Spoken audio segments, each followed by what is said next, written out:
වස්සාන ධර්ම දේශනා කුමක්ද ජරා මරණ කියලා කියන්නේ? යා තේසං තේසං සත්තානං තම්හි සත්තනිකායේ ජරා ජීරණතා ඛණ්ඩිච්ඡං පාලිච්ඡං වලිත්ත චතා ආයුනෝ සංහානි ඉන්ද්‍රියානම් පරිපාකෝ අයං උච්චති ජරා. එහි සිංහල තේරුම මහණෙනි, ජරා මරණ කියලා කියන්නේ කුමක්ද? ඒ සත්වයන්ගේ ඒ සත්ව නිකාය තුල. එතකොට ඒ සත්වයන්ගේ ඒ සත්ව නිකාය තුල කියලා කියන්නේ මිනිස්යන් වේවා, දෙවියන් වේවා, බ්‍රහ්මයන් වේවා, නිරේ නිරිසතුන් වේවා, තිරිසන් ලෝකේ තිරිසන් සතුන් වේවා, പ്രേතලොව പ്രേතයන් වේවා, අසුරලොව අසුරයන් වේවා, නාලොව නාගයන් වේවා, පිසාචයන් කුම්භාණ්ඩයන් වේවා, මේ ඕනම සත්ව කොට්ටාසයක් මේ කාරණයට අන්තර්ගතයි. එතකොට ඒ සත්වයන්ගේ ඒ සත්ව ලෝක තුල යම් දි รา යාමක් ඇද්ද? දි รา යාමට පත්වන බවක් ඇද්ද? දත් ආදී වැටීමක් ඇද්ද? කෙස් ආදී පැසීමක් ඇද්ද? ඇඟපත රැලි වැටීමක් ඇද්ද? ආයුෂ පිරිහීමක් ඇද්ද? ඉඳුරන් මෝරා යාමක් ඇද්ද? මේ වනාහි ජරාවට පත්වීමයයි කියනු ලැබේ. දැන් එතකොට කෙනෙකුට හිතෙන්න පුළුවන්, ඒතර දිව්‍ය ලෝකෙත් දත් හැලෙනවද? කෙස් පැහෙනවද? හම රැලි වැටෙනවද? නෑ, එතනදී අපි තේරුම් ගන්න මෙන්න මේ කාරණා ටික. උන්වහන්සේ ඒ කාරණා ටිකත් අපිට මෙතනදී ඒත්තු ගන්නනවා. දැන් දෙව්ලොව බඹලොව ගත්තට පස්සේ මෙතනදී තියෙන්නේ මේ ආයුෂ පිරිහීම කියන කාරණේ තමයි ගන්න තියෙන්නේ. ඒතර දෙවියනුත් බ්‍රහ්මයනුත් දි รา පත් වෙනවා කියලා කියන්නේ ඒ දිව්‍ය බ්‍රහ්ම ආයු පරිහානියටපත් වෙනවා. ඒක තමයි දිව්‍ය ලෝකවල ජරාව කියලා හඳුන්වන්නේ. සතර අපායටත් මේ විදිහටම අපි මේක දාලා බලන්නට ඕනේ. දිනපතා නවතම ධර්ම දේශනා ශ්‍රවණය කිරීමට වස්සාන ධර්ම දේශනා අපගේ YouTube නාලිකාව දැන්ම subscribe කරන්න. බෙල් අයිකනය ක්ලික් කරන්න. වස්සාන ධර්ම දේශනා YouTube නාලිකාව ඔස්සේ ප්‍රචාරය වන මෙම සුමුදුර ධර්මානුශාසනාව වෙනුවෙන් පින්බර දායකත්වයෙන් කටයුතු කළේ කොළඹ 7 රොස්මිට් ප්ලේසී නොම්බර 102 ලිපිනේ පදිංචි ජීවා මහනාම මහත්මිය සහ එතුමියගේ දයාබර සොහොයුරු නන්දන සෙනවිරත්න මහත්මයා යන පින්වත් දෙදෙනායි. එම පින්වත් පිරිසගේ ආරම්භන වන්නේ ජුනි මාස 31 දින පරලෝ සැපත් සිය දයාබර මාමා වන W ලක්ෂ්මන් සිල්වා මහතා හෙවත් ලකී සිල්වා මහත්මයා අභාව ප්‍රාප්ත වී සත්දිනක් පිරීම නිමිත්තෙන් එතුමන්ට පුණ්‍යානුමෝදනා පිණිස වස්සාන ධර්මදේශනා YouTube නාලිකාව ඔස්සේ ධර්ම දානමය පින්කමක් සිදු කිරීමයි. අද දේශකයාණන් වහන්සේ අතිපූජනීය කැලණියේ අජිත ස්වාමීන් වහන්සේ. අවසරයි අපේ හාමුදුරුවනේ. සමන්ත චක්කවාලේසු අත්‍රා ගච්ඡන්තු දේවතා සද්ධම්මං මුනි රාජස්ස සුනන්තු සග්ග මොක්ඛදං ධම්මස්සවන කාලෝ අයං භදන්තා ධම්මස්සවන කාලෝ අයං භදන්තා ධම්මස්සවන කාලෝ අයං භදන්තා. නමෝ තස්ස භගවතෝ අරහතෝ සම්මා සම්බුද්දස්ස නමෝ තස්ස භගවතෝ අරහතෝ සම්මා සම්බුද්දස්ස නමෝ තස්ස භගවතෝ අරහතෝ සම්මා සම්බුද්දස්ස. පටිච්ච සමුප්පාදං වූ භික්ඛවේ දේසිස්සාමි විභජිස්සාමි තන්සුනාථ සාධුකං මනසිකරෝත භාසිස්සාමිති තී. තුන් ලොවට අග්‍ර වූ, තුන් ලොවට උත්තම වූ, හැම දුකින්ම අත්මිදුනා වූ තථාගත අරහත් සම්මා සම්බුදු රජාණන් වහන්සේට නමස්කාර කරමි. නමස්කාර වේවා. මහා කාරුණික භාග්‍යවත් බුදුරජාණන් වහන්සේ විසින් සසර දුකින් අත්මිදීම පිණිස දෙසා වදහල නව ලෝකෝත්තර ශ්‍රී සද්ධර්මයටද නමස්කාර කරමි. නමස්කාර වේවා. අඤ්ඤා කොණ්ඩඤ්ඤ මහා රහතන් වහන්සේගෙන් නැරඹි සැරියුත් මුගලන් මහා කස්සප ආදී වූ පරමණි කෙලෙස් මහා රහතන් වහන්සේලාගෙන් පැවත එන බුද්ධ ශ්‍රාවක ආර්ය මහා සංඝ රත්නයටද නමස්කාර කරමි. නමස්කාර වේවා. ගරුතර මහා සංඝ රත්නයෙන් අවසරයි. ශ්‍රද්ධාවන්ත කාරුණික පින්වතුනි, වස්සාන ධර්මදේශනා YouTube නාලිකාව තුලින් අද මෙම ධර්මානුශාසනාවට තම සදැහැති දායකත්වයේ ලබාගෙන කටයුතු කරනු ලබන්නේ කොළඹ 7 රොස්මිට් පෙදෙස අංක 102 ලිපිනේ පදිංචි ජීවා මහානාම මහත්මිය සහ එතුමියගේ සහෝදර නන්දන සෙනවිරත්න මහත්මයා යන අය විසින්.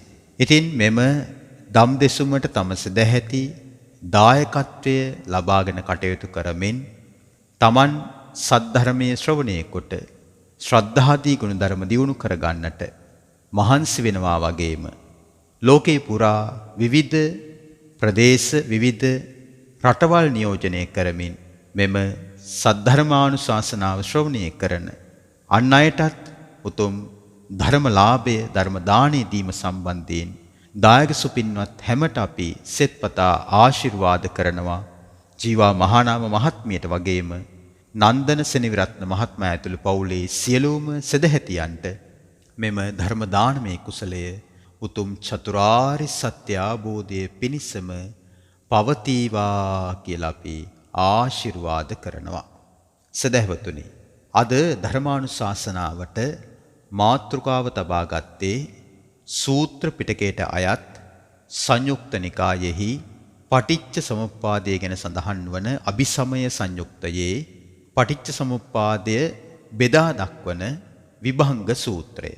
මම එහිදී ඔබට මාතෘකා පාඨයක් පැවසුවා.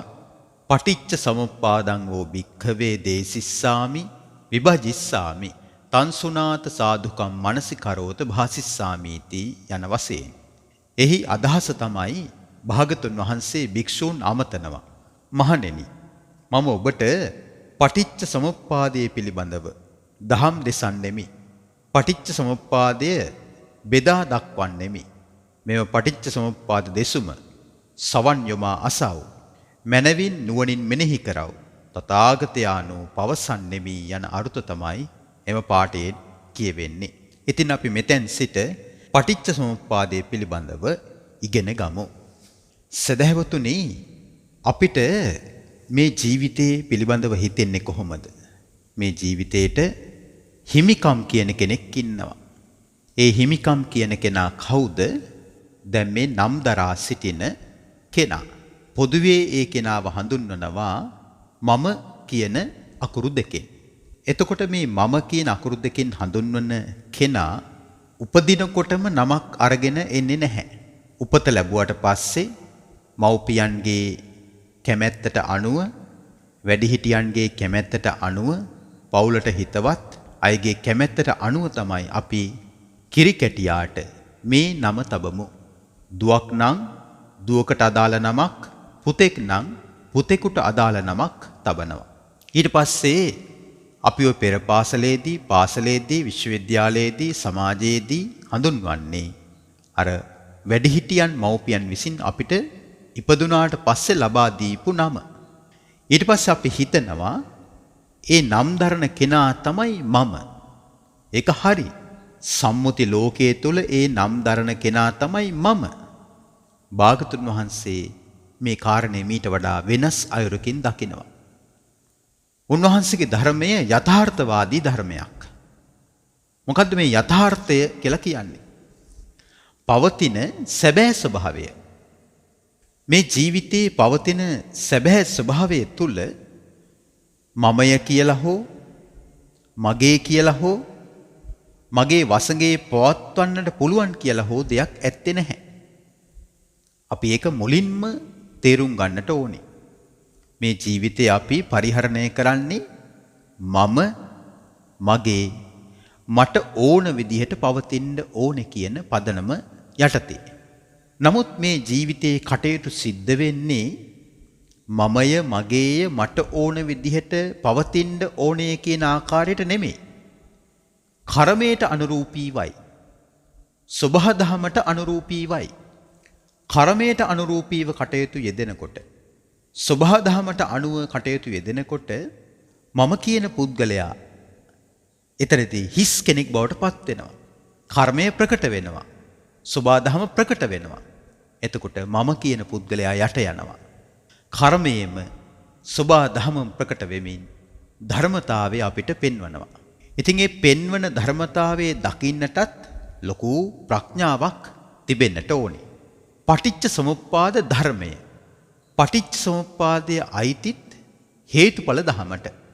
එතකොට පටිච්ච සමුප්පාදයේ සරල සිංහල නම තමයි හේතුඵල ධම. හේතුඵල ධම භාගතුන් වහන්සේ එකින් එක පෙන්වා වදාරන්නේ මේක කෙනෙකුට ලේසියෙන් තේරුම් ගන්නට බැරි නිසා.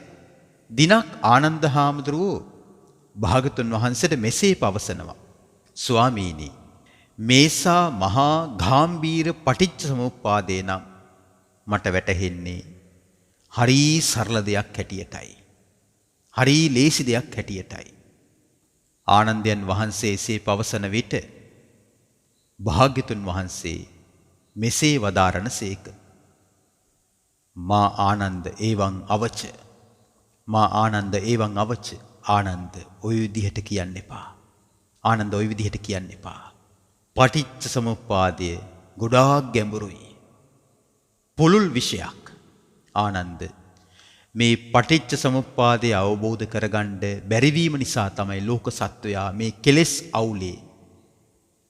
අවුලෙන් අවුලට පත් වෙලා සිටින්නේ. ඒක නිසා පටිච්ච සමුප්පාදය තේරුම් ගන්න එක ලෙහෙසි වැඩක් නෙමේ, පහසු වැඩක් නෙමේ කියලා භාගතුන් වහන්සේ ආනන්දයන් වහන්සේව දැනුවත් කරනවා. ඒ වන විට ආනන්ද හාමුදුරුවෝ සෝතාපන්න ඵලයටත් පත් වෙලා ඉන්නේ. ඒත් භාගතුන් වහන්සේ පවසනවා පටිච්ච සමුප්පාදය පිළිබඳව සැහැල්ලුවෙන් හිතන්න එපා. මේක සැහැල්ලු වැඩපිළිවෙලක් නෙමෙයි. මේක තේරුම් ගන්න අමාරුම වැඩපිළිවෙල. පින්නතුනි, පටිච්ච සමුප්පාදය ලේසියෙන්ම තේරුම් ගන්න පුළුවන් නම් අපි බොහෝ දිනෙක මේ වන විට සංසාරයෙන් ඈතර වෙලා ගොඩක් කල භාගතුන් වහන්සේ පටිච්ච සමුප්පාදය පිළිබඳව මේ විදිහට විවරණය කරනවා. කතමෝච භික්ඛවේ පටිච්ච සමුප්පාදෝ. මහණෙනි, කුමක්ද පටිච්ච සමුප්පාදය කියලා කියන්නේ? අවිජ්ජා පච්චයා භික්ඛවේ සංඛාරා. මහණෙනි, අවිද්‍යාව නිසා සංඛාර හට ගන්නවා. සංඛාර පච්චයා විඥානං. සංඛාර නිසා විඥාණය හට ගන්නවා. විඥාන පච්චයා නාම රූපං. විඥාණය නිසා නාම රූප හට ගන්නවා. නාම රූප පච්චයා සලායතනං. නාම රූප නිසා සලායතන හට ගන්නවා. සලායතන පච්චයා පස්සෝ. සලායතන නිසා ස්පර්ශය හට ගන්නවා. පස්ස පච්චයා වේදනා. ස්පර්ශය නිසා විඳීම් හට ගන්නවා. වේදනා පච්චයා තණ්හා. විඳීම් නිසා තණ්හාව හට ගන්නවා. තණ්හා පච්චයා උපාදාන. තණ්හාව නිසා උපාදාන හට ගන්නවා. උපාදාන පච්චයා භවෝ. උපාදාන නිසා භවය හට ගන්නවා. භව පච්චයා ජාති. භවය නිසා උපදිනවා. ජාති පච්චයා ජරා මරණං. ඉපදීම නිසා ජරා මරණ හට ගන්නවා. ඒ ඉපදෙන ජීවිතය නිසා ජරා මරණ වගේම ශෝක හඬන්න සිද්ධ වෙනවා. පරිදේව වැළපෙන්න සිද්ධ වෙනවා. දුක්ඛ කායික දුක් වලට මුහුණ දෙන්න සිද්ධ වෙනවා. දෝමනස්ස මානසික දුක් විඳින්න සිද්ධ වෙනවා. උපායාස සුසුම් හෙලන්නට සිද්ධ වෙනවා. මෙන්න මේ විදිහට සමස්ත දුකම හට ගන්නවා. ඒව මේ තස්ස කේවලස්ස දුක්ඛක්ඛන්දස්ස සමුදයෝ හෝති. ඔන්න ඔය ආකාරයටයි මහණෙනි මුළු මහත් දුක්ඛ ස්කන්ධයම හටගන්නේ කියලා භාගතුන් වහන්සේ පටිච්ච සමුප්පාද මූලික විග්‍රහය දේශනා කරනවා. දැන් මෙතන පටිච්ච සමුප්පාදේ අදාළ කාරණා කීයක් තියෙනවද කියලා අපි බලමු. අවිජ්ජා සංඛාර, විඥාන, නාම රූප, සලායතන, පස්ස, වේදනා, තණ්හා, උපාදාන, භව, ජාති, ජරා, මරණ. ඒ ලයිස්තුවේම තියෙනවා ශෝක, පරිදේව, දුක්ඛ, දෝමනස්ස, උපායාස. හරියටම බැලුවොත් කරුණු 18ක් තියෙනවා. එතකොට මෙන්න මේ කාරණා ටික අපි හොඳින් අවබෝධ කරගන්න නම් මේ කරුණ වල අරුත් එකින් එක දැනගෙන ඉන්න එපා. පටිච්ච සමුප්පාද විභංග සූත්‍රයේදී භාගතුන් වහන්සේ අපිට පෙන්වා දෙන්නේ මේ එක එක කරුණගෙන ඒ එක එක කරුණ දිගහැර බෙදා දක්වනවා. ඒ බෙදා දැක්වීම තමයි විභංගය කියලා කියන්නේ. උන්වහන්සේ පටිච්ච සමුප්පාදයේ බෙදා දැක්වීම ආරම්භ කරන්නේ ජරා මරණ වලින්. කතමංච භික්ඛවේ ජරා මරණ. මහණෙනි, කුමක්ද ජරා මරණ කියලා කියන්නේ? යා තේසං තේසං සත්තානං තම්හි සත්තනිකායේ ජරා ජීරණතා ඛණ්ඩිච්ඡං පාලිච්ඡං වලිත්ත චතා ආයුනෝ සංහානි ඉන්ද්‍රියානම් පරිපාකෝ අයං උච්චති ජරා. එහි සිංහල තේරුම මහණෙනි, ජරා මරණ කියලා කියන්නේ කුමක්ද? ඒ සත්වයන්ගේ ඒ සත්ව නිකාය තුල. එතකොට ඒ සත්වයන්ගේ ඒ සත්ව නිකාය තුල කියලා කියන්නේ මිනිස්යන් වේවා, දෙවියන් වේවා, බ්‍රහ්මයන් වේවා, නිරේ නිරිසතුන් වේවා, තිරිසන් ලෝක තිරිසන් සතුන් වේවා, പ്രേතලව പ്രേතයන් වේවා, අසුරලව අසුරයන් වේවා, නාලව නාගයන් වේවා, පිසාචයන් කුම්භාණ්ඩයන් වේවා, මේ ඕනම සත්ව කොට්ටාසයක් මේ කාරණයට අන්තර්ගතයි. එතකොට ඒ සත්වයන්ගේ ඒ සත්ව ලෝක තුල යම් දි รา යාමක් ඇද්ද? දි รา යාමට පත්වන බවක් ඇද්ද? දත් ආදී වැටීමක් ඇද්ද? කෙස් ආදී පැසීමක් ඇද්ද?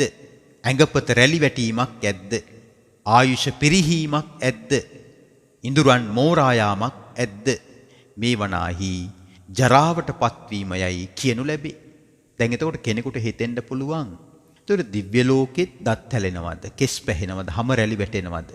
නෑ, එතනදී අපි තේරුම් ගන්න මෙන්න මේ කාරණා ටික. උන්වහන්සේ ඒ කාරණා ටිකත් අපිට මෙතනදී ඒත්තු ගන්නනවා.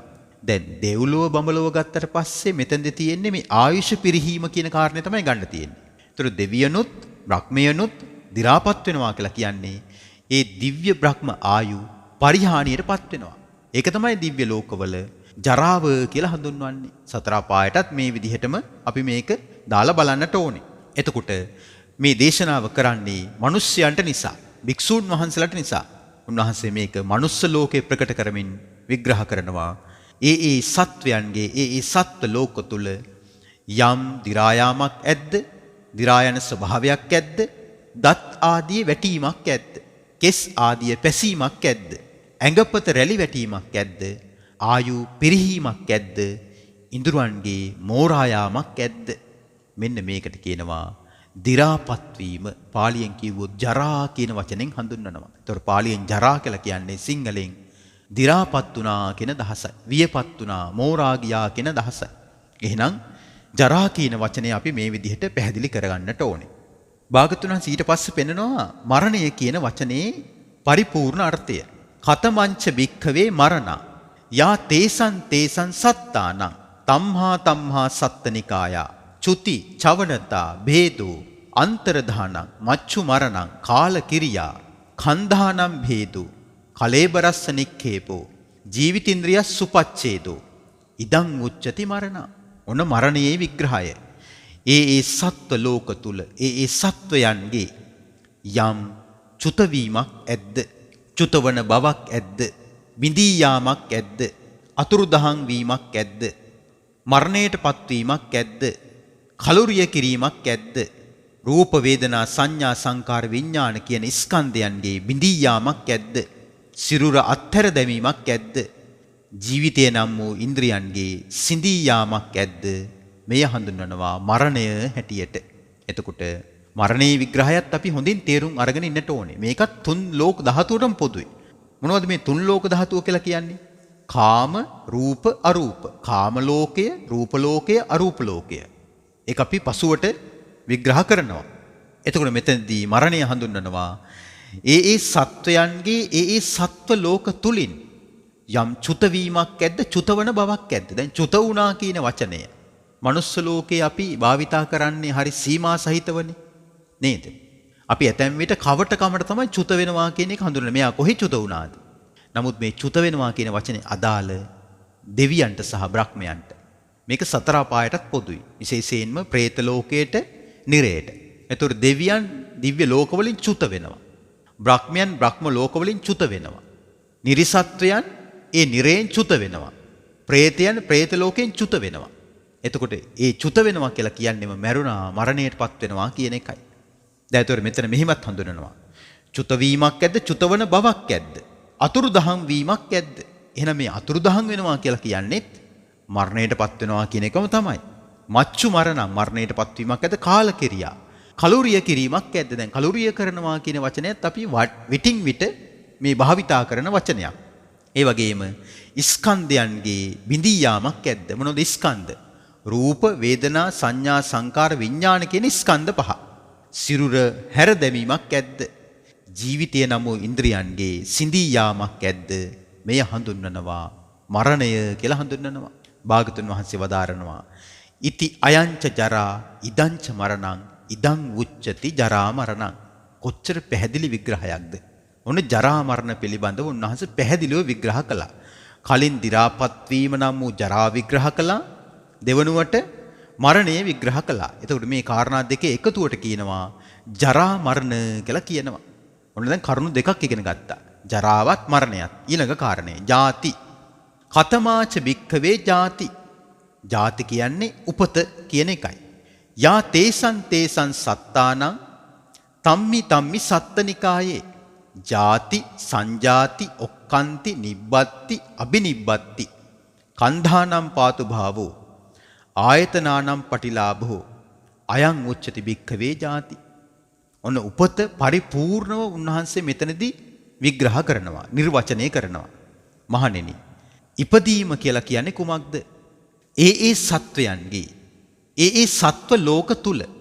එතකොට ඒ සත්වයන්ගේ ඒ සත්ව ලෝක තුල කියලා කියන්නේ මිනිස්ලව මිනිස්සු වේවා, දෙව්ලොව දෙවියන් වේවා, බ්‍රහ්ම ලෝකයේ බ්‍රහ්මයන් වේවා, නිරේ නිරිසත්වයන් වේවා, තිරිසන් ලෝකේ තිරිසනුන් වේවා, പ്രേත ලෝකේ പ്രേතයන් වේවා, අසුර අපායේ අසුරයන් වේවා, නාලව නාගයන් වේවා, කුම්භාණ්ඩයන් වේවා, වෙන යම් නම් වලින් හඳුන්වන යම් තාක් සත්වයන් වේවා. ඒ සියලුම සත්වයන්ගේ උපත තමයි මෙතෙන්දී උන්වහන්සේ විග්‍රහ කරන්නේ. මොකක්ද උපත? ඒ සත්වයන්ගේ ඒ සත්ව ලෝක තුල හට ගැනීමක් ඇද්ද? පරිපූර්ණව හට ගැනීමක් ඇද්ද? මව් කුසක බැස ගැනීමක් ඇද්ද? ඉපදීමක් ඇද්ද? විශේෂ උපතක් ඇද්ද? රූප වේදනා සංඥා සංකාර විඥාන කියන ස්කන්ධයන්ගේ පහළවීමක් ඇද්ද? ඇස කන නාසය දිවකය මනස කියන ආයතනයන්ගේ හට ගැනීමක් ඇද්ද? මෙන්න මේ හඳුන්වනවා ජාති. සිංහලෙන් කිව්වොත් ඉපදීම කියලා හඳුන්වනවා. දැන් එතකොට ඉපදීම කියන එක මෙතන පරිපූර්ණව තමයි භාගතුන් වහන්සේ විග්‍රහ කොට තිබෙන්නේ. ඊළඟ කාරණයට යමු. කතමෝච භික්ඛවේ භවෝ. මහණෙනි, කුමක්ද භවය කියලා කියන්නේ? මේ භවය කියන වචනේ අපි හරියට තේරුම් අරගෙන ඉන්නට ඕනේ. මෙතන මේ භවය කියලා කියන්නේ විපාක විඳීමට කර්ම සකස් වීම. විපාක විඳීමට කර්ම සකස් වීම තමයි භවය කියන වචනයෙන් හඳුන්වන්නේ. අපි බලමු ඒක විග්‍රහ කරන්නේ කොහොමද කියලා. තයෝ මේ භික්ඛවේ භව. මහණෙනි, භව තුනක් තිබෙනවා. කාම භවෝ, රූප භවෝ, අරූප භවෝ. කාම භවය කියලා කරුණක් තිබෙනවා, රූප භවය කියලා කරුණක් තිබෙනවා, අරූප භවය කියලා කරුණක් තිබෙනවා. මෙතන මේ කරුණ කියලා කියන්නේ කාම භවය කියලා කියන්නේ කාම ලෝකේ ඉපදිලා විපාක විඳින්නට කර්ම සකස් වීම. රූප භවය කියලා කියන්නේ රූප ලෝකේ ඉපදිලා විපාක විඳින්නට කර්ම සකස් වීම. අරූප භවය කියලා කියන්නේ අරූප ලෝකේ ඉපදිලා විපාක විඳින්නට කර්ම සකස් වීම. තවදුරටත් විග්‍රහ කරගමු. කාම භවය. අපි මේ මිනිස්සු හැටියට මේ ලෝකේ වැඩිපුරම මහන්සි ගන්නේ මේ හිත දියුණු කරගන්නද, ඇස කන නාසය දිවකය සතුටු කරන්නද? ඔබම කියන්න බලන්න. අපි ගොඩාක්ම නැඹුරු වෙන්නේ ඇස් පියාගෙන හිත සමාධිගත කරගෙන භාවනාවක යෙදෙන්නද ඇස සතුටු කරන්නද කන සතුටු කරන්නද නාසය සතුටු කරන්නද දිව සතුටු කරන්නද කය සතුටු කරන්නද ඔබම හිතලා කියන්න නේද මූලික ස්වභාවය සාමාන්‍ය ස්වභාවය අපේ පොදු සාමාන්‍ය ස්වභාවය ඇස් පියාගෙන හිත සමාධිගත කිරීම නෙමෙයිනේ ඇහෙන් ලස්සන රූප දැකීම කනෙන් ලස්සන මිහිරි ශබ්ද ඇසීම නාසයෙන් ප්‍රියමනාප සුගන්ධයන් ආග්‍රහණය කිරීම දිවෙන් රසවත් ආහාර පාන අනුභව කිරීම පානය කිරීම කයෙන් මෘදු සුමුදු පහස ලැබීම අපේ මෙන්න මේක තමයි හීනය. එතකොට මේ ස්වභාවයට කියනවා කාමය කියලා කියනවා. නැත්තම් මේවට කියන්නේ කාම ගුණ කියලා කියනවා. කාම ගුණ පහක් තියෙනවා. රූප, ශබ්ද, ගන්ධ, රස, පහස. මේවා කාම ගුණ. එතකොට මේ කාමයන්ගේ ස්වභාවය තමයි අපිට කෙලෙස් වගුරෝ කෙලෙස් උපද්ද අපිව සතුරු කරවනවා. ඒතර කෙලෙස් උපද්ද සතුරු කරනකොට ඒ තුල විපාක විඳින්නට කර්ම හැදෙනවා. ඇතැම් කෙනෙක් විපාක විඳින්නට කර්ම සකස් කරනවා. ඇතැම් කෙනෙකුට සකස් වෙනවා ඒ විපාක විඳින්නට කර්මයන් පවට අනුරූපීව. ඇතැම් කෙනෙක් ලස්සන රූප බලන්නට කර්ණ රසායන ශබ්ද අහන්නට ඊ타මාත්ම මනෝරම්‍ය වූ සුගන්ධය අත්විඳින්නට ඊ타මාත්ම රසවත් රසයන් අනුභව කරන්නට පානය කරන්නට කයෙන් පහස ලබන්නට පුළුවන් තරම් දුෂ්චරිතයේ හැසිරෙනවා. පාප කර්මවල නියැලෙනවා. එතකොට මොකද වෙන්නේ? දුෂ්චරිතයේ හැසිරෙනකොට පාප කර්මවල නියැලෙනකොට කර්මානුරූපීව එයාට විපාක විඳින්න කර්ම හැදෙනවා. එතකොට විපාක විඳින්න කර්ම හැදෙන නිසා ඒ පුද්ගලයා ඒ ඇස කන නාසය දිවකය මනස තුලින් රැස් කළේ පාප කර්ම නිසා අකුසල් කර්ම නිසා ඔහුට විපාක පිණිස කර්ම සකස් වෙන්නේ මරණින් මතු එක්කෝ නිරේ ඉපදිලා විපාක ලැබෙන්නට විපාක විඳවන්නට එක්කෝ තිරිසන් ලෝකෙ ඉපදිලා විපාක විඳවන්නට එක්කෝ පෙරේත ලෝකෙ ඉපදිලා විපාක විඳවන්නට එක්කෝ අසුර අපායේ ඉපදිලා විපාක විඳවන්නට තමයි කර්ම සකස් වෙන්නේ අයියේ ඇස කන නාසය දිවකය මනස පිනවන්නට කියලා ඔහු රැස් කරගත්තේ පාපය සහ කුසලය පැහැදිලිද එතකොට මෙන්න මේ කර්ම සකස් වීමේ ස්වභාවය කාම භවයටයි අයිති.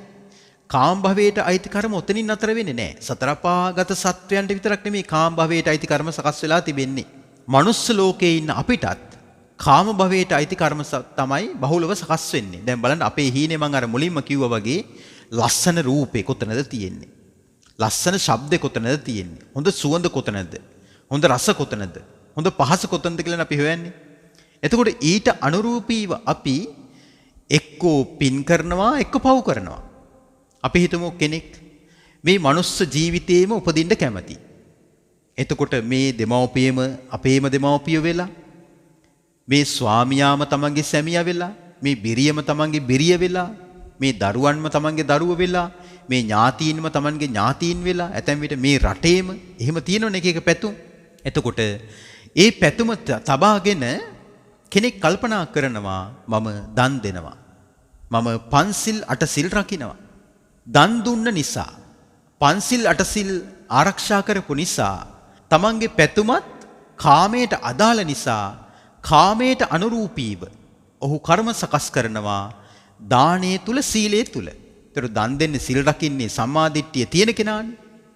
එතකොට ලෞකික සම්මාදිට්ඨිය යුක්තව දන් දෙද්දී සිල් රකිද්දී ඒ පුද්ගලයා පින් කරද්දී ඔන්න ඒ කෙනාට කාම ලෝකයේ උපදින්නට විපාක හැදෙනවා. ඔහු හිත පිහිටෙවි මනුස්ස ලෝකේ නම් ඔන්න මනුස්ස ලෝකේ ඇවිල්ලා ආයිමත් උපදිනවා. ඒක තමයි කර්මයේ ස්වභාවය. එතකොට මේක කෙනෙක්ගේ හිතුවක්කාර අදහසක් නිසා සිද්ධ වුණා නෙමෙයි. කර්මයට අනුරූපීව සිද්ධ වුණා. මොකද්ද කර්මයට අනුරූපීව කියලා කියන්නේ? දානය කියලා කියන්නේ පුණ්‍ය කර්මයක්. සීලය කියලා කියන්නේ පුණ්‍ය කර්මයක්. සම්මාදිට්ඨිය කියලා කියන්නේ පුණ්‍ය කර්මයක්. ඒතකොට සම්මාදිට්ඨිය තුළ පිහිටා දන් දෙද්දී සිල් රැකෙද්දී කර්මයේ සකස් වුණා මනුස්ස ලෝකයේ ඇවිල්ලා විපාක විඳවන්නට. ඕන අපි මේ ජීවිතේ මිනිස්සු බවට පත් වෙලා. එහෙනම් අපි මේ ජීවිතේදී මිනිස්සු බවට පත් වෙලා තියෙන පෙර සසරේ ජීවිතවල එහෙම නැත්නම් ජීවිතයක ලෞකික සම්මාදිට්ඨිය තුළ පිහිටා. ඒ කියන්නේ පින්පව් විශ්වාස කරන අදහස තුළ පිහිටා දන් දුන්න නිසා, පන්සිල් අටසිල් ආරක්ෂා කරපු නිසා. ඒක නිසා තමයි අපි මේ ජීවිතේ මිනිස්සු බවට පත් වෙලා ඉපදුනේ. එතකොට මේ ලෝකයේ අයිතිත් කාම ධාතුවට, කාම භවයට. කාම භවයේ සතර අපායේ මනුස්ස ලෝකෙන් අවසන් වෙන්නෙත් නැහැ. කාම භවයට අයිති තවත් ලෝක 6ක් තියෙනවා. ඒ ලෝක 6 තමයි චාතුම් මහා රාජික දෙව්ලොව, තව්තිසා දෙව්ලොව, යාම දෙව්ලොව, තුසිත දෙව්ලොව, නිම්මාන රදී දෙව්ලොව, පරිනිම්මිත වසවත්තී දෙව්ලොව. දිව්‍ය ලෝක කීයක්ද? දිව්‍ය ලෝක 6යි. එතකොට මේ දිව්‍ය ලෝක 6ම අයිති කාම ලෝකයට, කාම භවයට. ඒ කියන්නේ ඒ දිව්‍ය ලෝක 6ෙම ඉන්න දෙවිවරු, දේවතාවියන් හැම නිතරම හොයන්නේ ප්‍රියමනාප ලස්සන දිව්‍යමය වූ රූප, දිව්‍යමය වූ ශබ්ද, දිව්‍යමය වූ සුගන්ධ, දිව්‍යමය වූ රස, දිව්‍යමය වූ ස්පර්ශයන්. එතකොට දිව්‍ය ලෝකේ දෙවියන් පවා හොයන්නේ දිව්‍යමය වූ කාමයට අදාළ දේවල්. ඉතින් ඒවා අල්පේශාක මහේශාක වශයෙන් බෙදිලා යනවා. වැඩිපුර පින් රැස් කරපු අය මහේශාක වෙනකොට අඩු වශයෙන් පින් කරපු අය අල්පේශාකේ බවට පත් වෙනවා. දැන් මනුස්ස ලෝකෙත් එහෙමනේ. හොඳට සුඛෝභෝගීව ජීවත් වෙන අය ඉන්නවා, පීඩිත පන්ති අය ඉන්නවා. ඊටත් වඩා නේද? අඩු ආදායම්ලාභී දුක් විඳින ප්‍රජාවකුත් ඉන්නවා. ඒ වගේ දිව්‍ය ලෝකවලත් අල්පේශාක්‍ය මහේශාක්‍ය කියලා දෙවියන් කොටස් දෙකකට බෙදෙනවා. එතකොට දෙවියන් බවට පත් වෙන්නට හේතු උනේ කුමක්ද? කෙනෙක් දිව්‍ය ලෝකයට යවුවද? Tamanට අවශ්‍ය නිසා ගියාද? ඉබේ ඉපදුනාද? නැහැ. කර්මයට අනුරූපීවයි. මම ඔබට කිව්වා භවය කියලා කියන්නේ විපාක විඳින්නට කර්ම සකස් වීම. එතකොට දිව්‍ය ලෝකයේ ගිහිලා විපාක විඳින්නට කර්ම සකස් වුණේ මොන වගේ කර්ම කරපු නිසාද? බහුලව දන් දුන්නා. බහුලව කියන්නේ වැඩිපුර දන් දීපු නිසා. වැඩිපුර සිල් රැක්කා. ඒ කියන්නේ පන්සිල් කඩා ගන්න නැතුව අඛණ්ඩව ආරක්ෂා කළා. අටසිල් කඩා ගන්න නැතුව අඛණ්ඩව ආරක්ෂා කළා. එතකොට ලෞකික සම්මාදිට්ඨිය තුල පිහිටා. තව ඉදිකින් කිව්වොත් පින්පව් කුසල් අකුසල් විශ්වාස කරමින් ඊටා හොඳින් තුන්සිත පහදවාගෙන දන් දුන්නා මහත්ඵල මහනිසංස වෙන විදිහට. හොඳට පන්සිල් ආරක්ෂා කරගත්තා. හොඳට උපෝසත සිල් ආරක්ෂා කරගත්තා. එතකොට බහුලව දන් දීපු නිසා, බහුලව සිල් රැකපු නිසා, කර්මඵල විශ්වාස කරමින් සම්මාදිට්ඨිය ඇති කරගත්ත නිසා මරණින් මතු දෙවියෙක් වුණා. මෙන්න මේක තමයි විපාක පිණිස කර්ම සකස් වෙන ආකාරය. එතකොට මේකයිතිත් කාම ලෝකයට. ඉතින් මේ කර්ම සකස් වීමට කියනවා කාම භවය කියලා කියනවා. ඒතර සතර පායයිති කාම භවයට, මනුස්ස ලෝකයේති කාම භවයට, දිව්‍ය ලෝක 6මයිති කාම භවයට. මේක කාම ධාතුව නමිනුත් භාගතුන් වහන්සේ හඳුන්වනවා. එතකොට විපාක විඳින්නට කර්ම සකස් වීම තමයි කාම භවය කියලා හඳුන්වන්නේ. ඒතර කාම ලෝකයේ ඉපදලා විපාක විඳවන්නට කර්ම සකස් වීම. ඒතර ඊළඟ කාරණය රූප භවය. රූප භවය කියලා කියන්නේ කාම ලෝකයේ ඉක්මවා එතනින් එහාටත් අග්‍ර වූ ලෝක තියෙනවා. ඒ ලෝක හඳුන්වන්නේ බ්‍රහ්ම ලෝක හැටියටයි. දැන් අපි ධම්සක් පැතුම් සූත්‍රය ගත්තොත් එම් බ්‍රහ්ම පාරිසජ්ජ, බ්‍රහ්ම පුරෝහිත, මහා බ්‍රහ්ම, පරිත්තාබ, අප්පමානහබ, ආබස්සර, පරිත්ත සුභ, අප්පමාන සුභ, සුභ කින්න ආදී නම් මේ නම් වශයෙන් තියෙනවනේ මේ බ්‍රහ්ම ලෝක. එතකොට ඒ බ්‍රහ්ම ලෝක හඳුන්වන්නේ රූප ලෝක හැටියටයි. රූප ලෝක කියලා කියන්නේ කාමය ප්‍රහීන කොට කෙනෙක් ධ්‍යාන සමාධි භාවනා කරනවා. ලෞකික සම්මාදිට්ඨිය තුල පිහිටා දන් දෙනවා. පන්සිල් අටසිල් ආරක්ෂා කරනවා. එතනින් නතර කරන්නේ ධ්‍යාන සමාධි වඩනවා. හොඳට භාවනා කරනවා. අපි ගත්තොත් මෛත්‍රී භාවනාව, බුදු ගුණ භාවනාව, ධර්මී ගුණ භාවනාව, ආර්ය සංඝයා සිහි කරන සංඝ ගුණ භාවනාව, මේ ආදී භාවනා කර්මස්ථානවල යෙදෙනවා. භාවනා කරනවා. භාවනා කරනකොටත් භාවනාව තුල කර්මය උපදිනවා. භාවනාව තුළ උපදින ඒ ප්‍රබල කර්මයෙන් මරණින් මතු ගිහිල්ලා ඔන්න රූප භවයේ උපදිනවා. රූප ලෝකයේ උපදිනවා. ඒ රූප ලෝකේ තමයි අර කලින් මම නම් සඳහන් කරපු බ්‍රහ්ම ලෝක කියලා කියන්නේ. එතකොට විපාක විඳින්නට කර්ම සකස් වෙනවා භාවනාවට අනුරූපීව. භාවනා කරනකොටත් කර්ම හැදෙනවා. එතකොට මේ භාවනාව තුළ රැස් වෙන කර්මයට ගිහිල්ලා උපදිනවා රූප භවයේ. ඒවා තමයි බ්‍රහ්ම ලෝක කියලා කියන්නේ. තවත් භවයක් තියෙනවා. එතකොට අපි ඉගෙන ගත්ත කාම භවය, රූප භවය, අරූප භවය. අරූප භවය කියලා කියන්නේ ධ්‍යාන සමාධි භාවනාවලත් ගැඹුරටම භාවනාවේ යෙදෙනවා. ඒ ගැඹුරු භාවනාවන්ට කියන අරූප ධ්‍යාන සමාධි කියලා කියනවා. මොනවද ඒ අරූප ධ්‍යාන සමාධි? ආකාසානං ඡායතනය, විඤ්ඤාණං ඡායතනය, ආකින්චඤ්ඤායතනය, නේව සංඥා නා සංඥායතනය. ඉතින් මේවා දැනගෙන ඉන්න එක වටිනවා. මොකද මේ ධර්ම කාරණා දැනගෙන ඉන්න එක හරි ප්‍රයෝජනවත්. එතකොට ආකාසානං ඡායතනය වේවා, විඤ්ඤාණං ඡායතනය වේවා, ආකින්චඤ්ඤායතනය වේවා, නේව සංඥා නා සංඥායතනය වේවා, මේ විදිහට අරූප ධ්‍යාන සමාධි වඩනකොට රැස් වෙන ඒ භවයට, ඒ කර්මයන්ට කියනවා අරූප භවය කියලා කියනවා.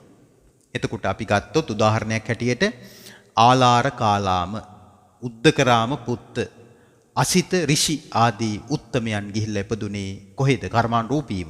මෙන්න මේ කියන අරූප බ්‍රහ්ම ලෝකවල. ඉතින් අරූප බ්‍රහ්ම ලෝකවලට අසඤ්ඤ ලෝක කියලාත් කියනවා. ඒ අසඤ්ඤ ලෝකවලට ධර්මයේ sannivedanaya වෙන්නේ නැහැ. බුදුවරු වඩින්නේ නැහැ.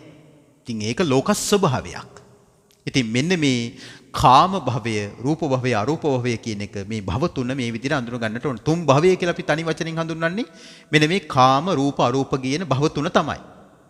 ඒතර කෙනෙක් කර්මානුරූපීව තමයි කාම භවයේ උපදින්නෙත්, රූප භවයේ උපදින්නෙත්, අරූප භවයේ උපදින්නෙත්. කෙනෙක් නිසාවත්, Taman නිසාවත්, ඉබේවත් සිද්ධ වෙනවා නෙමෙයි. කර්මයට අනුරූපීව උපත ලැබීම භවය හැටියට හඳුන්වනවා. ඒක පැහැදිලි වෙන්නට ඇති. අපි ඊළඟ කාරණයට යමු. කතමංච භික්කවේ උපාදානං. ඔන්න භාගතුන්ස් උපාදාන කියන වචනේ අපිට පෙන්වා දෙනවා. චත්තාරි මානි භික්කවේ උපාදානානි. මහණෙනි, උපාදාන කියලා කියන්නේ කුමක්ද? මහණෙනි, උපාදානයේ කොටස් හතරකට බෙදෙනවා. කාමෝපාදානං, ditthූපාදානං, සීලබ්බතූපාදානං, අත්තවාදූපාදානං හැටියට. ඉදං උච්චති භික්කවේ උපාදානං. මහණෙනි, උපාදාන සතරකේ මොකද උපාදානය කියලා කියන්නේ? උපාදානය කියලා කියනවා ග්‍රහණය වීම කියන වචනය. එමෙන් තදින් බැඳී යාම, අල්ලා ගැනීම, හිරවීම, විවිධ වචන වලින් මේක විග්‍රහ කරන්න පුළුවන්. අපි ගමුකෝ මේ උපාදාන කියන වචනයට සරලම අදහසක් ග්‍රහණය වීම කියලා. එතකොට චත්තාරි මානි භික්කවේ උපාදානානි. මහණෙනි, ග්‍රහණය වීම සතරකි. කාමෝපාදානං, කාමයට ග්‍රහණය වෙනවා. ditthi උපාදානං, දෘෂ්ටි වලට ග්‍රහණය වෙනවා. සීලබ්බත උපාදානං, සීල ව්‍රත වලට උපාදාන වෙනවා. අත්තවාද උපාදානං, මම මගේය, මගේ ආත්මයයි කියන ඒ මමත්වයට, අත්තවාදයට ග්‍රහණය වෙනවා. අපි ඒක තවත් පැහැදිලි කරගමු. රූප, ශබ්ද, ගන්ධ, රස, පහස කියන අර කලින් සඳහන් කරපු ඒ පංචකාම ගුණයන්ට අපි ග්‍රහණය වෙලවන්ද නැද්ද? දැන් මිනිස්සු හැටියට මේ ලෝකේ අපි මොනවටද මේ ග්‍රහණය වෙලා ඉන්නේ? විවිධ පුද්ගලයන්ට ග්‍රහණය වෙලා ඉන්නවා. මගේ, අපේ කියලා අපි ග්‍රහණය වෙලා ඉන්නවනේ. අපි ගත්තොත් මගේ අම්මා, මගේ තාත්තා, මගේ සැමියා, මගේ බිරිඳ, මගේ දුව, මගේ පුතා, මගේ ඥාතියා, මගේ මිතුරා, මගේ මිතුරිය, මගේ පෙම්වතා, මගේ පෙම්වතිය, මගේ නිවස, මගේ ඉඩම, මගේ කුඹුර, මගේ වත්ත, මගේ කාර් එක, මගේ වෑන් එක, මගේ ජීප් එක, මගේ කියලා කොච්චර දේවල් තියෙනවද? ඒ විතරද? මගේ හතුරා, මගේ හැතිරි. නේද? අපි හතුරු හැතිරියොත් අල්ලගෙන ඉන්නවා. නේද? දැන් අපි ගත්තොත් මගේ රට, මගේ ජාතිය, මගේ ආගම, මගේ ලෝකය, නේද? මගේ බල්ලා, මගේ පූසා. අපි මෙහෙම අල්ලගෙන ඉන්නවනේ මගේ කියලා. මේ මගේ කියලා අල්ලාගෙන සිටීම හඳුන්වනවා කාම උපාදාන හැටියට. දැන් කෙනෙක් වැරදියට හිතන්නට පුළුවන්.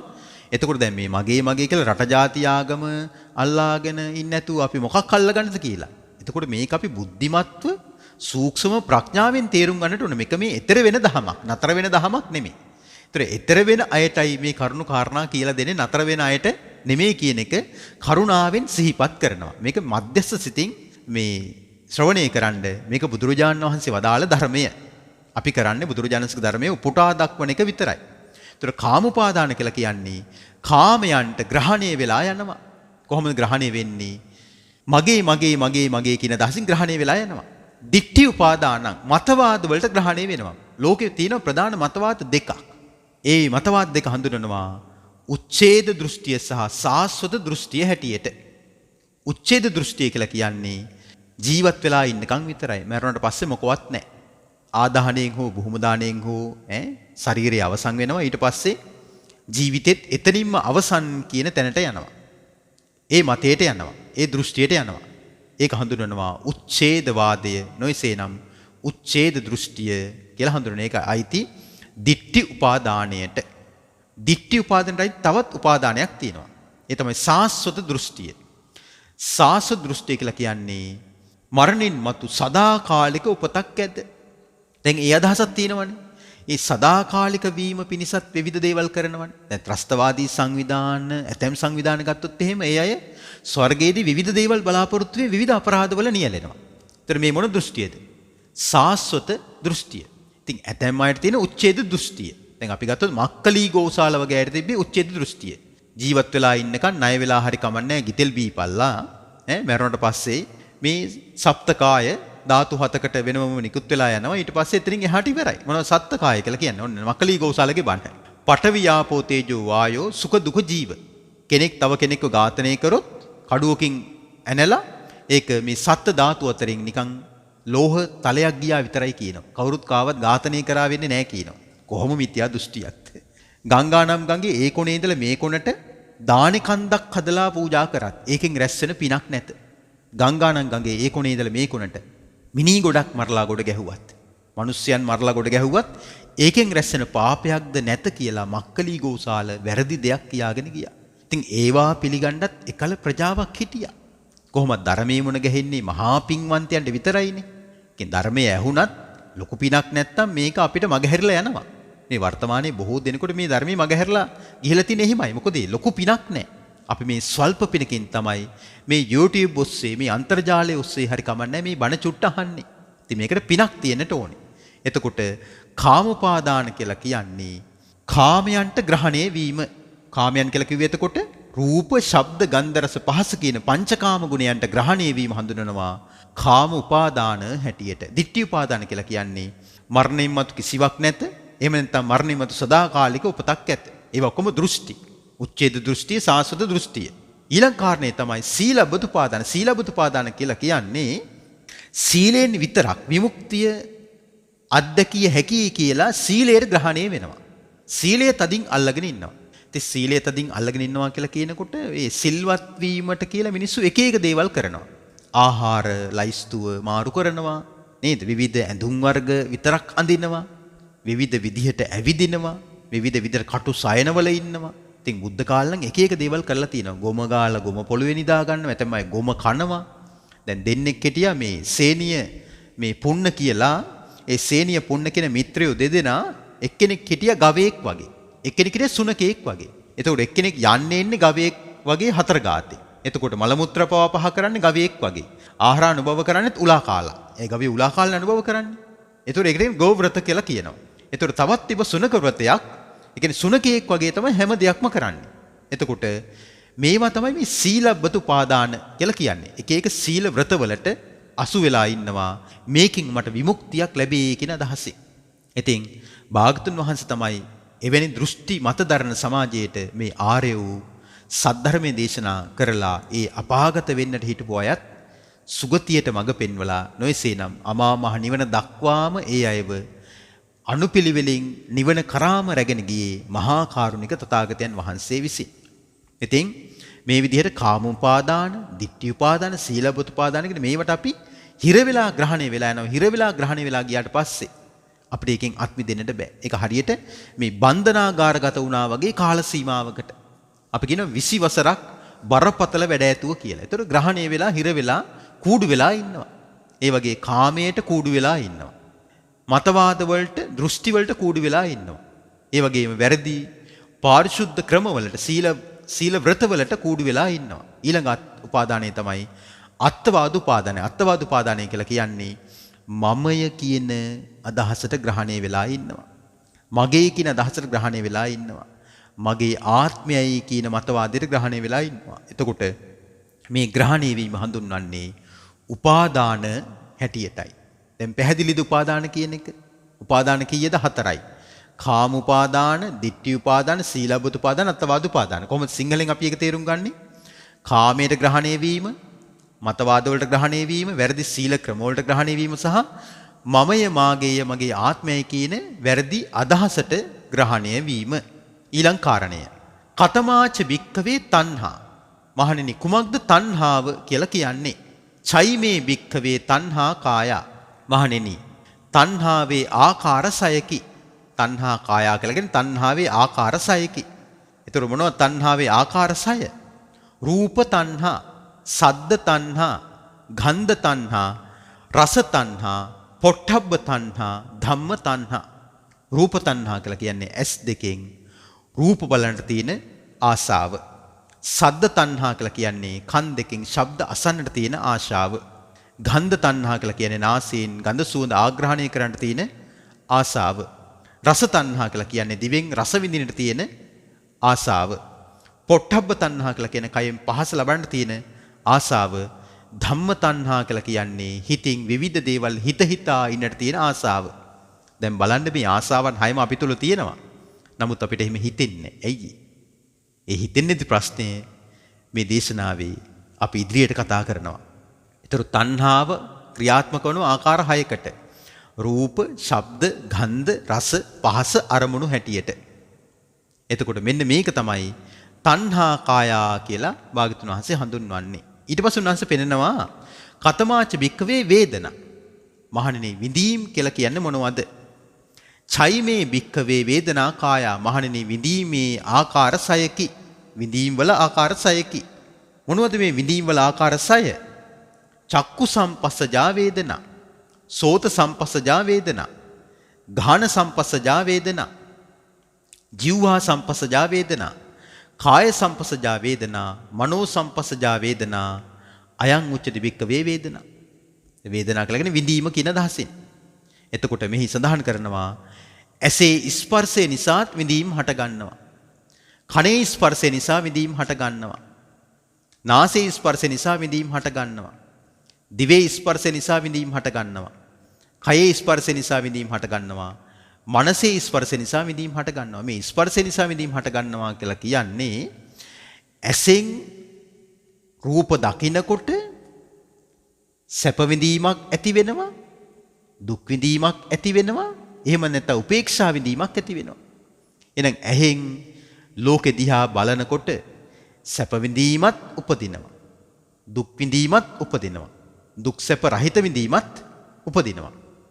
කනින් ශබ්ද අහනකොට සැප විඳීමත් උපදිනවා, දුක් විඳීමත් උපදිනවා, දුක් සැප රහිත විඳීමත් උපදිනවා. ඒ කියන්නේ කෙනෙක් හොඳ කියනකොට සැප විඳීමක් උපදිනවා. එයා මට හොඳයි කිව්වා. කෙනෙක් අපිට දොස් කියනකොට එයා මට දොස් කිව්වා කියලා දුක් විඳීමක් උපදිනවා. ඇතැම් ශබ්ද අපි ඔහේ අහගෙන ඉන්නවා. සැපකුත් නැහැ දුකකුත් නැහැ. ඒ විඳීම් වලට ඉතින් අදුක්කම සුඛ වේදනා නොවේසේනම් උපේක්ෂා වේදනා සිංහලෙම කිව්වොත් මධ්‍යස්ථ වේදනා කියලා හඳුන්වනවා. නාසයෙන් ආග්‍රහණය කරනකොටත් සැප විඳීමක් උපදිනවා, දුක් විඳීමක් උපදිනවා, දුක් සැප රහිත විඳීමක් උපදිනවා. අපි හිතමුකෝ අපි කැමතිම පර්ෆියුම් එකක්. අපි හිතමු ජැස්මින් කියලා. මං කැමතිම පර්ෆියුම් එක පුදුම සුවඳක්. ඔන්න නාසී ස්පර්ශයෙන් ඔන්න අපිට ඉපදුනා මොන විඳීමක්ද? සැප විඳීමක්.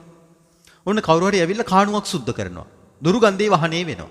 කවුද මේ කාණුව උස්සන්නේ? අපි මේ කෑම කන වෙලාවේ ආන්දකද නාසී ස්පර්ශයෙන් දුක් විඳීමක් උපදිනවා. ඇතැම් ගන්ධයන් තියෙනවා අපිට අමුතුවෙන් සැපක් උපදින්නෙත් නැහැ, දුකක් උපදින්නෙත් නැහැ. එතන තියෙන්නේ මධ්‍යස්ථ විඳීම. දිවෙන් රස දැන ගන්නකොටත් එහෙමයි. සැප විඳීමක් උපදිනවා, දුක් විඳීමක් උපදිනවා, දුක් සැප රහිත විඳීමක් උපදිනවා. කයෙන් පහස ලබන කොටත් සැප විඳීම උපදිනවා, දුක් විඳීම උපදිනවා, දුක් සැප රහිත විඳීමුත් උපදිනවා. අපි මනසින් අරමුණු කල්පනා කරන කොටත් සැප විඳීම උපදිනවා, දුක් විඳීම උපදිනවා, දුක් සැප රහිත විඳීම උපදිනවා. ඔන්න පාසල් සමයට හැම කෙනෙක්ම කැමතිනේ. ඔන්න පාසල් සමයේ දෙයක් සිහි කරනවා. ඔන්න අපි අතීත සිද්ධියක් වුණත් අවුරුදු 20 30 ගාණක් අතීතෙට ගිහිල්ලා හරි ඔන්න පාසල් සමයේ සිහි කරනවා. අනේ කාලේ හිටපු යාළුවා අපි සෙල්ලම් කරපු විදිය. මොකක්ද ඉපදුනේ? සැප විඳීමක් ඉපදුනා. ආයි අපි වර්තමානයට එනකොට අනේ අපේ පන්ති යාළුවෙක් මේ ළඟදී නැති වුණාලු. දැන් මොන විඳීමක්ද? මනසින් හිතන්නේ මේ කවුරුත් දැන් අපේ ඇස් ඉදිරි පිට. දුක් විඳීමක්. ඇතැම් අරමුණු සිහි කරනකොට අපිට 아무තු සැපකුත් නැහැ දුකකුත් නැහැ. දැක්කද? මේක මායාවක්. මේක අවබෝධ කරගත යුත්තේ ඒකයි. මායාවෙන් අත්මිදෙන එක ලේසි නෑ. ඇයි? මායාව තුල අපිට හිතෙන්නම ඇත්තක් තියෙනවා කියලායි. ඒ නිසා මේ සැප දුක් උපේක්ෂා කියන මේ වේදනා ත්‍රිත්වය මායාකාරයන් වගේ අපිව මුලාවෙන් මුලාවටපත් කරලා සංසාරේම අපිව අරගෙන යනවා. ඒ නිසා මෙන්න මේක මේ විදිහට තේරුම් ගන්නට ඕනේ. ඊට පස්සේ භාගතුන් වහන්සේ පෙන්වා දෙනවා කතමෝච භික්කවේ පස්සෝ. මහණෙනි කුමක්ද ස්පර්ශය කියලා කියන්නේ? මා ප්‍රයන්න භයන්න අල්සයන්න සෝයන්න පස්සෝ කියන ස්පර්ශය කියන අදහසෙන්.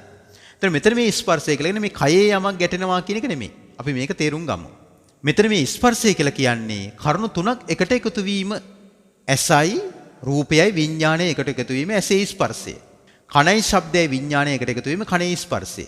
නාසයයි ගඳ සුවඳයි විඥානයයි එකට එකතු වීම නාසයේ ස්පර්ශය. දිවයි රසයයි විඥානයයි එකට එකතු වීම දිවේ ස්පර්ශය. කයයි පහසයි විඥානයයි එකට එකතු වීම කයේ ස්පර්ශය.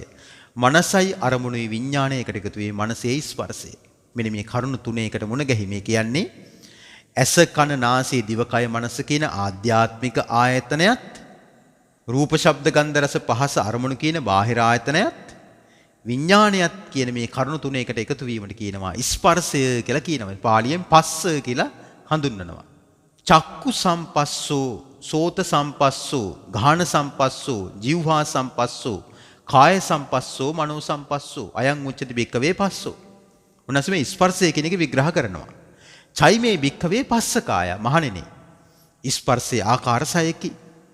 ඇසේ ස්පර්ශය, කනේ ස්පර්ශය, නාසයේ ස්පර්ශය, දිවේ ස්පර්ශය, කයේ ස්පර්ශය සහ මනසේ ස්පර්ශය.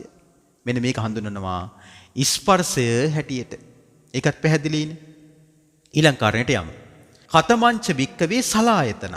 මහණෙනි සලායතන කියලා කියන්නේ කුමක්ද? මෙතන මේ සලායතන කියලා කියන්නේ ආයතන 6 කියන දහසෙ. මොනවද මේ ආයතන? චක්කායතනං ඇස නම් වූ ආයතනය. සෝතායතනං කන නම් වූ ආයතනය.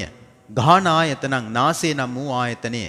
જીවහායතනං දිව නම් වූ ආයතනය. කායායතනං කය නම් වූ ආයතනය. මනායතනං මනස නම් වූ ආයතනය. ඉදං උච්චති භික්කවේ සලායතන. මහන්නේ මෙන්න මේවා හඳුන්වන්නේ සලායතන හැටියට. මේ වචන ටික මේ අර්ථ තේරුම් අරගෙන ඉන්න එක හරි වටිනවා මේ හේතුඵල ධම අවබෝධ කරගැනීමේදී. මේවේ අර්ථ දන්නවා නම් අපිට පටිච්චසම්පාදයේ භාවනාවක් හැටියට ප්‍රගුණ කරන්න පුළුවන් අනුලෝම ප්‍රතිලෝම වශයෙන්. ඊට කලින් අපි මේ වචනවල පරිපූර්ණ අර්ථ තේරුම් අරගෙන ඉන්න එක ප්‍රයෝජනවත්. කතමංච භික්ඛවේ නාම රූපං. ඔන්න නාම රූප විග්‍රහ කරනවා. වේදනා සංඥා චේතනා පස්සෝ මනසිකාරෝ ඉදං උච්චති නාමං. නාම රූප කියන කාරණයත් උන්වහන්සේ කොටස් දෙකකට බෙදලා පෙන්වන නාමය සහ රූපය හැටියට. මුලින්ම පෙන්වන්නේ නාමය කියන කාරණය. නාමයට අයිති කරුණු පහක්. වේදනා, සංඥා, චේතනා, පස්ස, මනසිකාර. ඉදං උච්චති නාමං. මෙන්න මේ කාරණා පහට කියනවා නාමං කියලා කියනවා. නාමය කියලා කියනවා.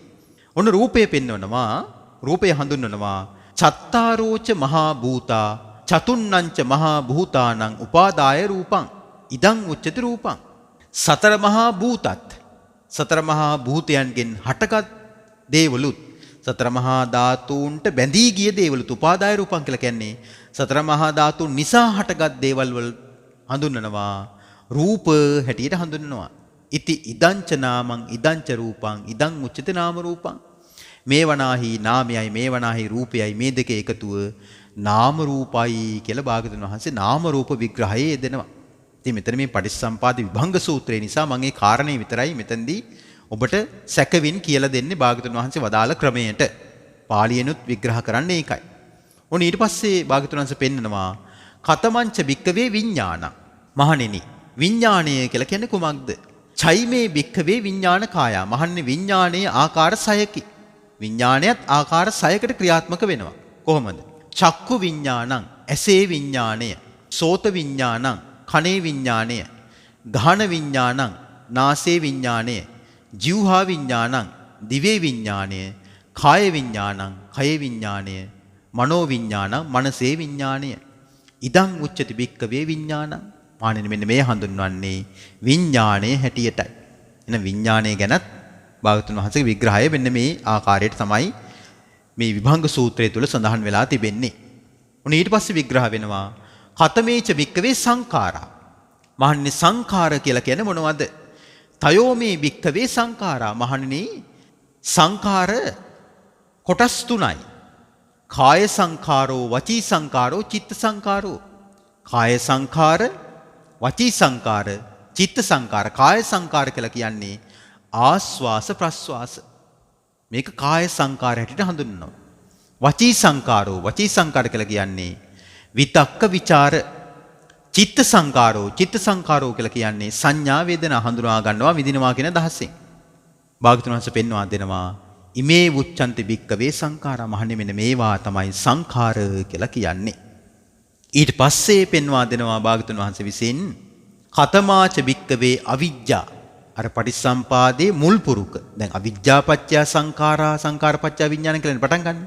අනේ අවිද්‍යාව දැන් ඔන්න විග්‍රහ කරනවා. යංකෝ භික්කවේ දුක්ඛේ අඥානං. මහණෙනි දුක පිළිබඳව අවබෝධයක් නැද්ද?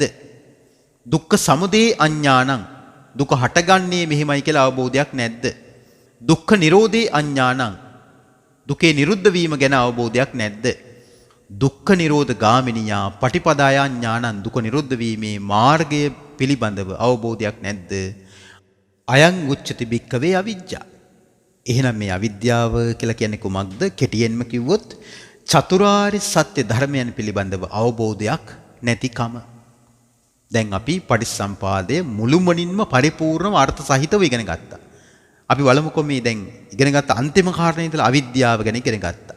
නේද? අවිද්‍යාව කියලා කියන්නේ චතුරාර්ය සත්‍ය ධර්මයන් පිළිබඳව අවබෝධයක් නැතිකම.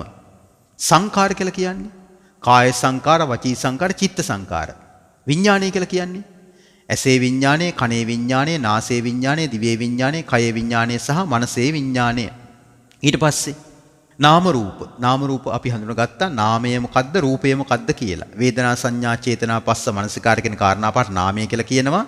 සතර මහා ධාතුත් සතර මහා ධාතුන්ගෙන් හටගත් දේවල් වලටත් රූප කියලා හඳුනනවා. ඉතින් මේ දෙකේ එකතුව තමයි නාම රූප කියලා භාග්‍යවතුන් වහන්සේ අපිට පෙන්වා වදාරන්නේ. ඊට පස්සේ අපි ඉගෙන ගත්තා සලායතන කියන වචනේ. සලායතන කියලා කියන්නේ ආයතන 6. ඇස, කන, නාසය, දිව, කය, මනස. ඊට පස්සේ අපි ඉගෙන ගත්තා ස්පර්ශය කියන කාරණය. ඇසේ ස්පර්ශය, කනේ ස්පර්ශය, නාසයේ ස්පර්ශය, දිවේ ස්පර්ශය, කයේ ස්පර්ශය සහ මනසේ ස්පර්ශය. ඊට පස්සේ ඉගෙන ගත්තා විඳීම, වේදනාව කියන කාරණය. ඇසේ ස්පර්ශය නිසා ඇතිවෙන විඳීම, කනේ ස්පර්ශය නිසා ඇතිවෙන විඳීම, නාසයේ ස්පර්ශය නිසා ඇතිවෙන විඳීම, දිවේ ස්පර්ශය නිසා ඇතිවෙන විඳීම, කයේ ස්පර්ශය නිසා ඇතිවෙන විඳීම, මනසේ ස්පර්ශය නිසා ඇතිවෙන විඳීම. ඊට පස්සේ අපි ඉගෙන ගත්තා තණ්හා. තණ්හාව ආකාර 6යි. රූප තණ්හා, ශබ්ද තණ්හා, ගන්ධ තණ්හා, රස තණ්හා, පොට්ටප්ප තණ්හා, ධම්ම තණ්හා. අපි ඉගෙන ගත්තා උපාදාන කියන කාරණයත්. උපාදාන 4යි. කාම උපාදාන, ditthi උපාදාන, සීලබ්බත උපාදාන සහ අත්වාද උපාදාන. අපි ඊට පෙර ඉගෙන ගත්තා භවය. ඒක පරිපූර්ණව ඉගෙන ගත්තා කාම භවය, රූප භවය, අරූප භවය. එතකොට මේ තුන් භවය කියලා කියන්නේ මෙන්න මේ කාරණා තුනට. අපි ඉපදීම කියන කාරණේ ඉගෙන ගත්තා. ජරා මරණ කියන කාරණාත් පරිපූර්ණව ඉගෙන ගත්තා. ඉතින් මේ විදිහට අද ඔබට කියලා දුන්නේ පටිච්ච සමුප්පාද සමුදය පිළිබඳවයි. ඉතින් ඉතිරි දේශනාවකදී බලාපොරොත්තු වෙනවා පටිච්ච සමුප්පාදයේ තුලින් මේ භාවනා කරන්නේ කොහොමද කියන එක කියලා දීමට. ඉතින් පටිච්චසම්පාදයේ භාවනාවකට නගන්නට කලින් විදර්ශනා අරමුණක් බවට පත් කරගන්නට කලින් මෙන්න මේ පටිච්චසම්පාදයේ කරුණු කාරණා එකින් එක දැන ඉගෙනගෙන ඉන්න එක හරීම ප්‍රයෝජනවත්. මොකද සියලු බුදුවරු බොමෙලට පැමිණිලා සම්බුද්ධත්වයටපත් වෙන්නේ මේ පටිච්චසමුප්පාද ධර්මය අවබෝධ වීමත් සමග. සෝතාපන්න ශ්‍රාවකයා දහම් ඇස ලබා ගත්තා කියලා කියන්නේ මේ හේතුඵල ධම අවබෝධ වීමත් සමග. දැන් අපි ධම්සක් පැතුම් සූත්‍රය අහනවන්නේ. දැන් කොණ්ඩඤ්ඤ ශ්‍රමණයන් වහන්සේ දහම් ඇස ලබා ගත්තා කියලා. මොකද්ද දහම් ඇස ලබා ගත්තා කියලා කියන්නේ? යංකින්චි සමුදය ධම්මං සබ්බන්තං නිරෝධ ධම්මන්ති. හේතුන් නිසා යමක් හටගත්තාද ඒ සියල්ල හේතු නැතිවීමෙන් නැති වෙලා යන ස්වභාවයට අයිති කියලා ඔන්න ධම්ම චක්කුන් උදපාදි දහම් ඇස ඉපදුනා කියලා කියනවා. ඒතර දහම් ඇස ඉපදුනා කියලා කියන්නේ මේ පටිච්ච සමුප්පාදය අවබෝධ වුණා කියන එකයි. ඉතින් මෙතනදී අද කියලා දුන්නේ පටිච්ච සමුප්පාදයේ හට ගැනීම, ඒ කියන්නේ දුකේ හට ගැනීම ගැන විතරයි. ඉතින් ඊළඟ දේශනාවකදී පටිච්ච සමුප්පාද නිරෝධය පිළිබඳවත් පටිච්චසම්පාදයේ මුල් කරගෙන භාවනා කරන ආකාරයත් ඔබව කියලා ඔබට දැනුවත් කරන්නට අපි බලාපොරොත්තු වෙනවා. ඒක නිසා අද දවසේදී පුරා පැයකටත් අධික කාලයක් ශ්‍රී සද්ධර්මයේ ශ්‍රවණය කොට රැස් කළ උදාාරතර පුණ්‍ය ධර්මයෝ ඔබ හැමගේ ප්‍රඥාලෝකයේ උපදවාගෙන චතුරාර්ය සත්‍ය අවබෝධය ලබන්නටම මේ සියලු පුණ්‍ය ධර්මයෝ හේතු වේවා වාසනා වේවා කියලා ආශිර්වාද කරනවා. පුණ්‍යානුමෝදනාව. අද මෙම ධර්මානුශාසනාවට තම සදැහැති දායකත්වය ලබාගෙන කටයුතු කොට තිබෙන්නේ කොළඹ 7 රොස්මිට් පෙදෙස අංක 102 ලිපිණයේ පදිංචි ජීවා මහානාම මහත්මිය සහ එතුමියගේ සහෝදර නන්දන සෙනවිරත්න මහත්මයා යන අය විසින්. ඉතින් දායක සුපින්වත් පිරිස බලාපොරොත්තු වෙනවා ප්‍රධාන අරමුණ හැටියට 2021 ජුනි මාස 30 වන දින මියගිය තම මාමා වන W ලක්ෂ්මන් සිල්වා මහත්මයාට ලකී සිල්වා නමින් හඳුන්වන එතුමාට පුණ්‍යානුමෝදනා කිරීම පිණිස සද්දින පින්කම හැටියටයි මේ පින්කම සංවිධානය කොට තිබෙන. ඉතාමත්ම ප්‍රඥා ගෝචරයි මේ සංචලන සීමා පනවා ඇති මෙවැනි කාල සමයක. ඉතින් අපි ලකී සිල්වා මහත්මයා නොයසේ නම් W ලක්ෂ්මන් සිල්වා මහත්මයාට මෙපින් බලයෙන් සසර වසනාතුරු කලන මිතුරු ඇසුර ලැබේවා. සදහම් ශ්‍රවණයට අවස්ථාව සැලසේවා.